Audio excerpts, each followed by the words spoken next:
64 organizzazzjoni volontarji se jibbenefikaw minn total ta' iktar minn 830,000 euro biex matul l-2017 wettqu 66 proġett differenti fil-komunità. Fost laqdiet volontarji li kwalifikaw għal dawn il-fondi hemm soċjetajiet mużikali, għaqdiet sportivi, għaqdiet li jaħdmu fil-qasam ta' drittijiet tal-bniedem, għaqdiet kulturali, organizzazzjonijiet li jaħdmu fil-qasam tal-ewwel għajnuna u għaqdiet li jqajmu kuxjenza dwar mard u kundizzjonijiet mediċi. F'ċerimonja mtella mill-Kunsill Malti għas-Settur Volontarju l-Ministru Helena Dalli faħret lill organizzazzjonijiet volontarji l-ħidma importanti li jwettqu biex itejbu l-ħajja tan-nies u fakret kif din is-sena l-Gvern żied l-ammont ta' fondi lilhom biex bekk ikunu jistgħu jsiru aktar proġetti.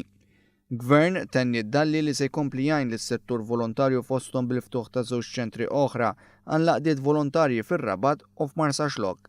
Min-naħa tiegħu iċ-Chairman tal-Kunsill Malti għas-Settur Volontarju Nathan Farrugia spjega kif il-Kunsill ilu għal dawn l-aħħar sentejn jaħdem fuq il-ħolqien ta' fundraising portal għal laqdiet volontarji li mistennija tibda titħaddem fil-ġimgħat li ġejjin. 33 proġett li għaw taħt l-iskema tal-Voluntary Organizations Project Scheme ikopru programmi ta' riċerka ta' integrazzjoni, programmi fuq mezzi ta' xandir, emergency response units u riżorsi għat-tfal b'abiltajiet differenti.